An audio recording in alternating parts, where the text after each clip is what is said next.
Medical emergency alert AFP. Kindly do your backstory checks properly. Send female police so I can arrest you.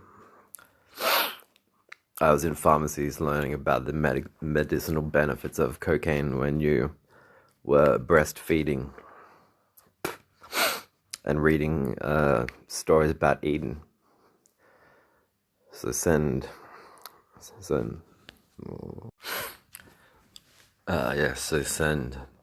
two female policemen. Sadly, I missed the chance to learn to emote, say ouch and words like that. But I give you permission to check my medical records and you'll see I have a chronic sinus nasal mucosa cyst. I'm not interested in getting high euphoric. I want to fuck your mothers. Not really. I just wanted to treat the cyst. So you have confiscated cocaine and bring it here. We're on stolen land, Mr. Officer. This is my carpet of rape.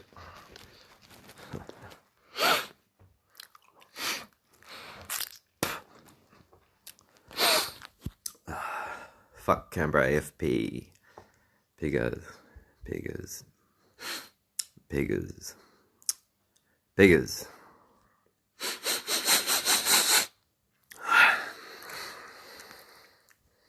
Would like to challenge me.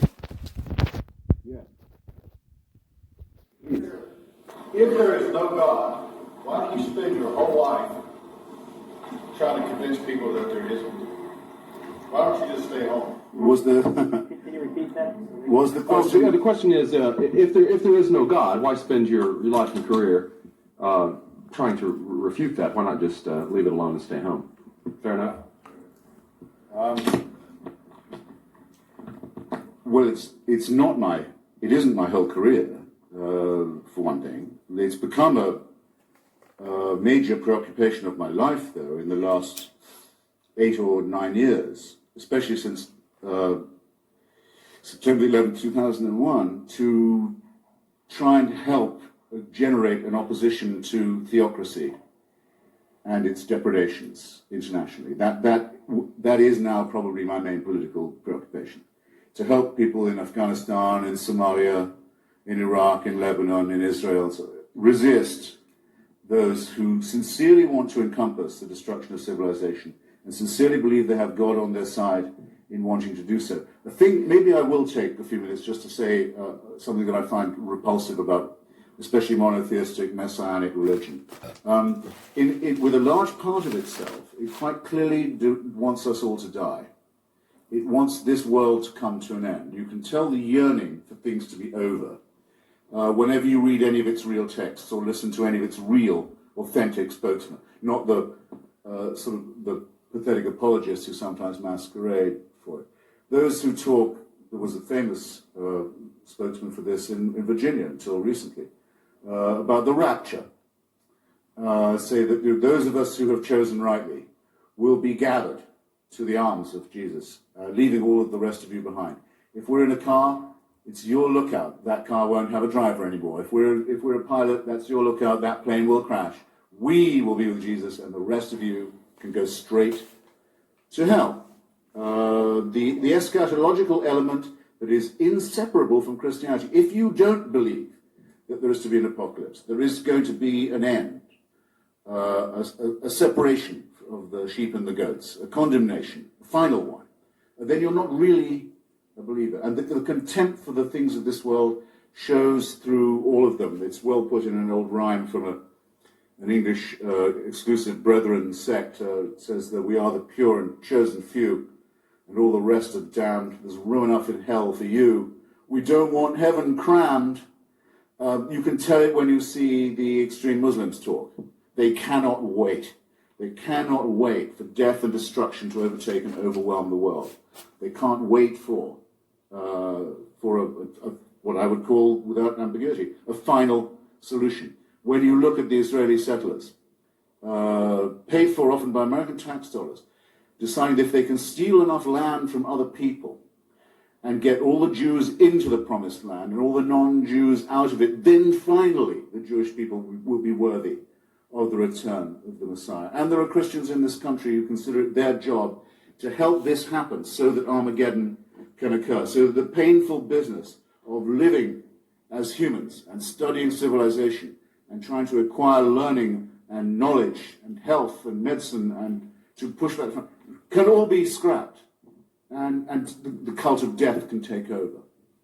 That, to me, is a hideous thing in eschatological terms, in end times terms, on its own. A hateful idea, a hateful practice, and a hateful theory, but very much to be opposed in our daily lives, where there are people who sincerely mean it, who want to ruin the good relations that could exist between different peoples, nations, races, countries, tribes, ethnicities, who openly say they love death more than we love life, and who are betting that with God on their side, they're right about that.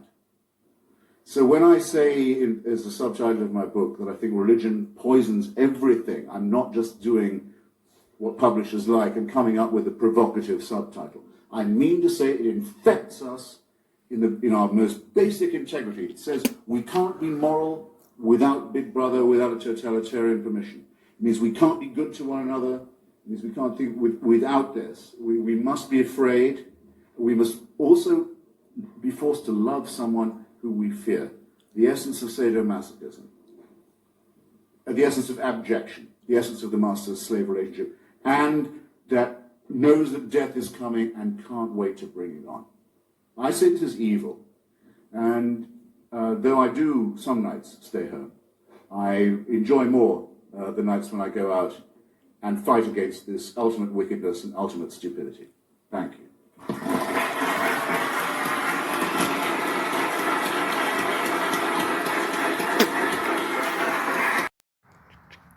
Fresh.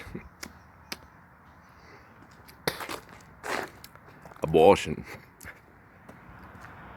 Delightful children who are everything to me and who are my only chance of even a glimpse of a second life, let alone an immortal one. And I'll tell you something, if I was told to sacrifice them to prove my devotion to God, if I was told to do what all monotheists are told to do, and admire the man who said, yes, I'll gut my kid to show my love of God, I'd say, no, fuck you.